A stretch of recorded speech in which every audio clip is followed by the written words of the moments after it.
super excited about being back home, no doubt. I mean, we've played 5 games, 4 of them have been on the road. And so, yeah, homecoming's a big deal here, and being at home is a big deal to us, so we're super excited about Saturday. Coach, can you talk a little bit about Central Michigan had a lot of big plays. I know that's something you want to limit in a game. As you looked at the tape, was there something you could put your thumb on for the reason why they were to break so many big plays? Yeah, some missed assignments, and getting beat, not recognizing sets would be one of those as well. Yeah, I mean, you got to fit everything up, and you've got to know when someone's doing something different or being deceptive, there's a reason for it, something that we had worked and whatnot, but they caught us on it.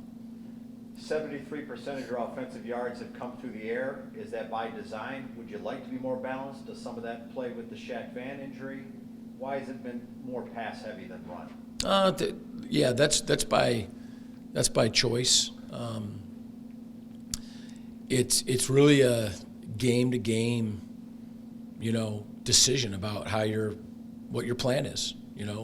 Central Michigan is really good versus the run. They commit to defending the run. They had young corners, and we think that's one of our strengths is with our outside guys and in our passing game. And to one of the reasons why we didn't succeed on Saturdays because we didn't really win those matchups. We had a lot of balls that just didn't end up being complete. We had a chance to make plays, and to one of the keys to the victory. Is Mike Glass at all struggling with his accuracy at all? It seems like his numbers have gone down a little bit this past week. Not hitting targets as regularly. I think 57% was his completion percentage.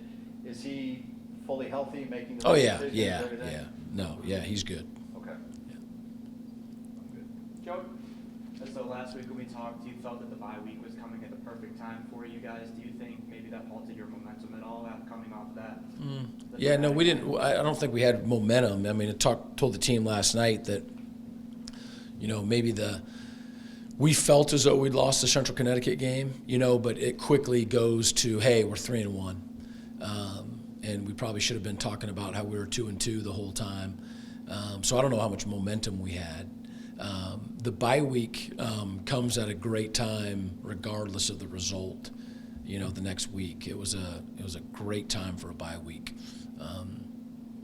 Now, did we prepare well? I think so. We had a good week of preparation. But to win, it always takes everything. So the preparation is absolutely necessary, and then when that's done, when Saturday comes, then you've got to execute the plan. And you also have to bring, like I've talked about, you've got to bring the energy and the passion and the desire. I mean, football demands that you have all of that going. It's one of the great things about the game. And again, I think that they play harder than we did, on Saturday. It's hard to say it, but it's true. So handling adversity is one of the toughest things to do in sports and in life. I mean, it's only been 2 days since Saturday, but how have you guys responded so far, and how do you hope they respond going in next week against Ball State? Yeah, I mean, there's life adversity and football adversity, and those are two different things for sure. I mean, I know we use that word. Our guys are very resilient. We have majored in bouncing back and just having a really thick resolve. I don't think every year every team is a little bit different, so we're going to have to show that. But I would expect, nothing less than for us to really be focused, for us to realize that if we don't do all the things necessary, on a game day, then we'll lose. I've said that really consistently now, before the season started. And it's bearing out, I mean, when you look at, the third game of the season, I think that we were really focused and played really hard and not perfect, played complimentary football and and we felt really good about how we played that day. We are fortunate the next week because we did not come out and play our best, and so again, that was we lost that game even though we won the score, and then last week we lost. So we're capable of winning every single one of these games, and we're capable of not winning every one of these games. And I, we're 5 games in now, and so I would hope that our guys realize that. I mean, there's some humility I think that comes with that. That it's that we've got to really play well, to win. Coach, when you say they played harder than you, what do you specifically mean by that? I think just even from the very get-go, I mean, they took the ball. They threw the ball deep on the first play. And not only did they complete it, but, I mean, they got some yards after the catch, on that very first play. And in some ways, it didn't matter whether it was OD or special teams. I mean, that was, indicative, of the game. I think that you never know how a team's going to respond, an opponent, to what happened the week before. I thought it was clear that they were the more physical team, and that they were going to put it all out on the line. That's what I mean by that. It's not that we didn't, play hard. It's not that we didn't want to win. But I'm telling you, when you get into MAC games, it's like that's not enough. There's got to be a whole nother level of it, with the execution. Those are my thoughts. Who's responsible Me. for finding that other level? The Yeah. coach or the The players? There's, I'm responsible for having our team ready and in the right mindset, the right motivation, determination, the awareness, of who we are, where we're at, and what needs to happen. I'm responsible for that. That's, look at my job, but that's what I've got to be good at doing. And I think the last 2 games, that hasn't been the case. So, looking back, you've had a chance to look at the film now. With 4th and 29, they call that roughing the kicker call on the punt block, or that punt block attempt. What do you think about that penalty call? I think we ran into the punter, which is a 5-yard penalty. Coach, looking ahead this week to a Ball State team that you've had success over the last couple of years, but that certainly through their first 5 games looks to be well improved. Their offense scoring over 30 points a game. That sits at 3rd in the conference. I know you've still got a lot of film to look at before you get them on Saturday, but just from your perspective, what's something about a Mike New team at Ball State that presents a challenge for you? Oh, I've followed them closely. They're on our side of the division, and just familiarity with recruiting and knowing some guys on their staff, and they've been very similar to us in that they've been close and playing good football, and then just hadn't, kind of had a breakthrough. That dealt with crazy injuries and just, just have had bad fortune. I believe that. They're down 17-3 in the first, conference game, and they stay together. They come back and win the game, and a rivalry game for them. So they've had their breakthrough, and so, and all the momentum and energy and all of that comes with it is the team that we're going to be facing here in 5 days. And just give us a comment about homecoming a little bit more about. I know there's so much kind of extra that goes in with the pep rally on Friday and whatnot. How much of a balance does there have to be between letting your team fully experience that and really enjoy it, but also staying focused on task at hand? Yeah, we're really clear and aware that, we've got to prepare like we always prepare, and that on game day, our job isn't to know what's going on at halftime or in between the quarters on the field or on the jumbotron. I mean, our job is to be locked in and to play great football. So it's a homecoming because we haven't played at home in a couple of weeks. We've only played at home once. And then we love it that, people come back for the game, and it's a big deal here at Eastern Michigan. That's awesome. Our job, our players' job is to be ready, and our coach's job is, is to coach. And last one for me. I don't know if you've had a chance to look at the forecast, but it looks like it could be definitely the coldest game of the year thus far. Is there anything that goes into this week preparing for that, or is it just something that now that this team where we're at, your players are accustomed to?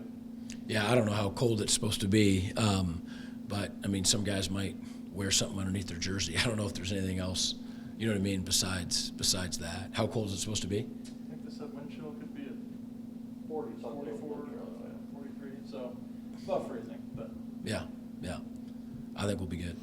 Yep. Two student athletes that are with us today, both walk-ons is how they started their career. Freddie, last year you were able to reward with a scholarship. What has his development meant like for this team and your program? Well, for Freddie and Haas, I get to coach both those guys on our kickoff team, and anybody who watches film really understands football. You can tell a lot about a team's entire team by the kickoff unit. How hard guys play on that unit, how fast they run, how physical they are, how disciplined they are, and I love coaching these two guys.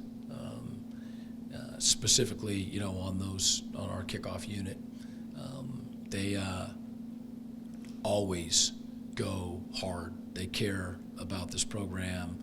They're both very talented. Freddie's had his breakout, has already come, and then he's followed that up with playing good football. And Haas has really, broken out this year and has been a key contributor to our offense along with the special teams, and super proud of both of these guys. And the more guys we get playing, with their passion and energy, the better off we're going to be. Anything else, Coach, before we bring student athletes up? I just have one more. So 5 sacks was officially the recorded number for Central last week. But they were in the backfield on almost every single play. Have you given Mike the freedom to check a protection at the line after the play's already been called, or is that something that you guys keep just for the coaches? Oh no, Mike depends on what we're doing, but Mike, we give Mike some freedom to get us in the right play or to get us into the right protection. Yeah, and he does a good job with that. All right, break. Sign up. All right, guys.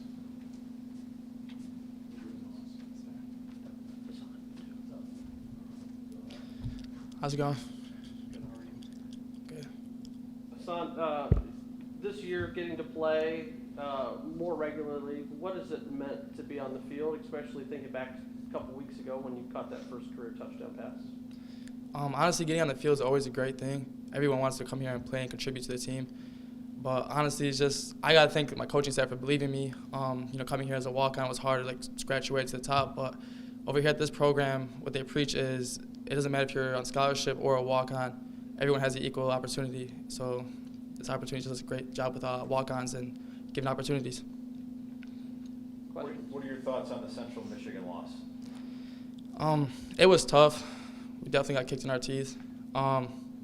But the good news is it's nothing that the other team did. It's just on us and just misassignments and just lack of effort, honestly. We had a lot of plays that we left on the field and just capitalizing on opportunities. So that's just easily fixable, and we just got to attack this week of preparation with good energy and just on to Ball State. Myrick talked last week about a players-only meeting, and the practices were fiery.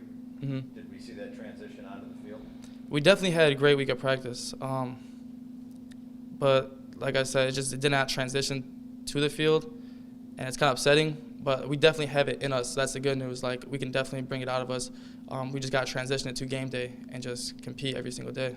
Is that the key for you guys as far as getting a quick offensive start and establishing and keeping drives going during a game to give your defense a rest? Is just these little things that you guys? Yeah, it's just like something so small as just alignment on a play that can mess up a whole play. It's a team effort. Like, that's the beautiful thing of the game. Just one missed assignment can ruin the whole play. So we just gotta be locked in, just bring more energy, high intensity, and we'll be fine. This may seem like a harsh question, but why are those type of mistakes still being made 5 weeks into the season? It's just a lack of focus. I don't know how else to explain it. Like, everyone prepares different. We just gotta be better. We just gotta improve. Why is there a lack of focus? Like I said, everyone just prepares differently. So we just gotta become better as a team. Just click, build team chemistry. So first touchdown didn't get scored until the closing minutes of the third quarter. How frustrating is that when you feel like the opportunities are there, but it's just not converting into points on the scoreboard? It's definitely frustrating when you see plays left in the field, but we just gotta stay calm. So yes, touchdown was scored late in the third quarter, you said? It is frustrating, but at that point, we got our first touchdown. We just got to keep going, just click from there. Like, we just got to stay focused and just keep going. We can't really look in the past. Like, every play has to be better than your next. Or your next play has to be better than your last.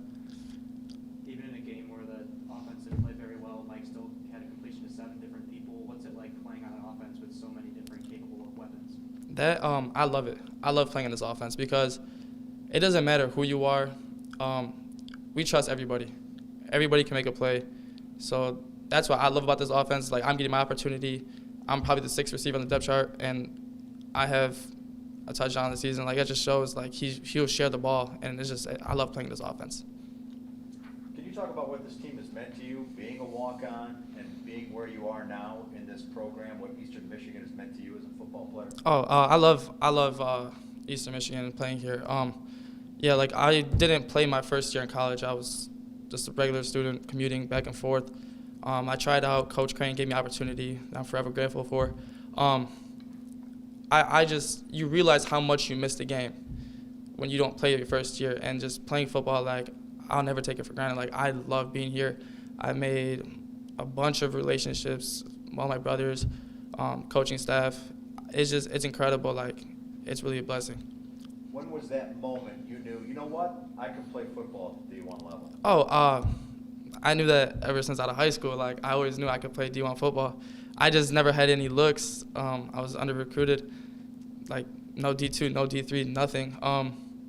So I kind of did have a moment where I gave up. Like, I was just coming to Eastern academically.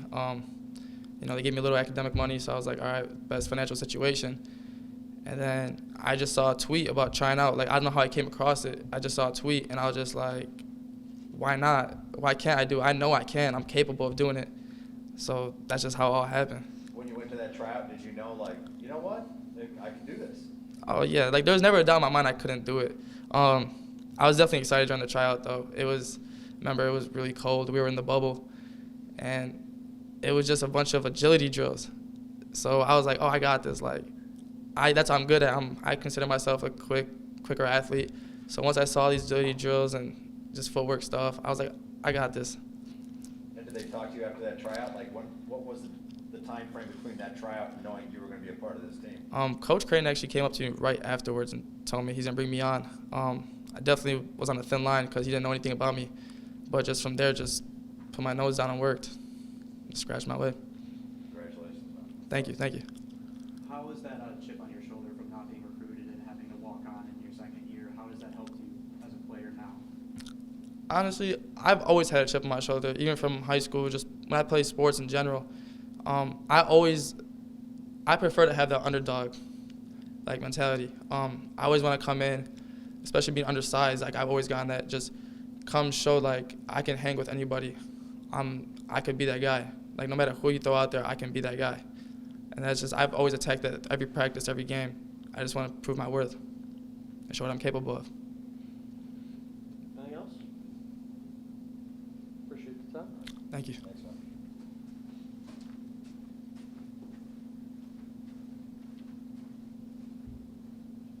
Freddie, you kind of heard Hassan's story, and I know yours is a little different from the aspect of last year you were able to get a scholarship, but you look at Eastern and your family has a pretty lengthy tie, doesn't it?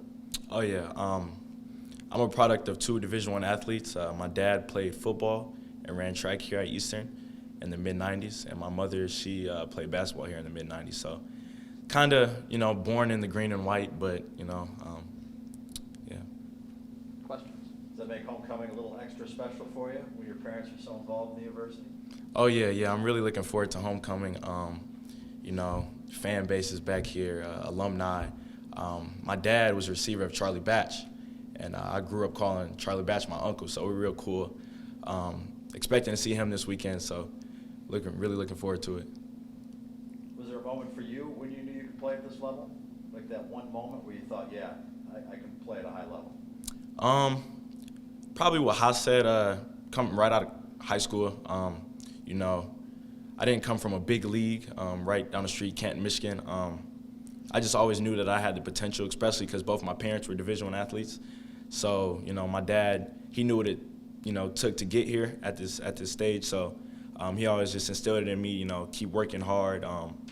You have what it takes, stuff like that. So, kind of just went with that.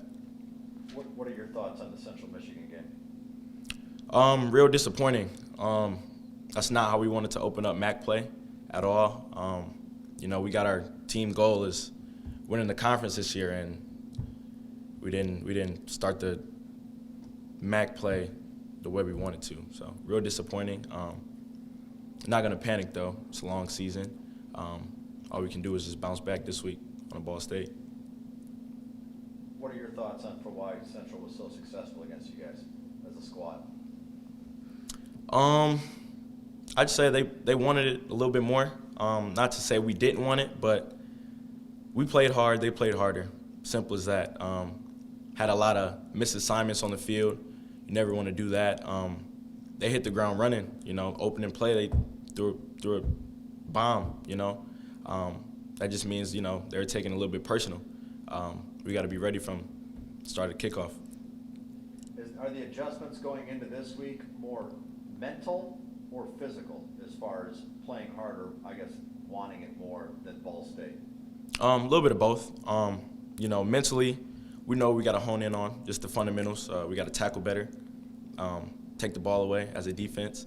And then physically, kind of what I just said, just focus on the fundamentals of each position, corners, high pointing the ball or playing the ball better in the air. Just starts with the fundamentals, honestly. So you're on the field and you see Quill Pimpleton take it 80 yards down the field. What's going through your head as that play transpired? We knew coming into the game he was their top receiver. I feel like the coaches developed a good game plan, and we just got to execute better. Big plays happen.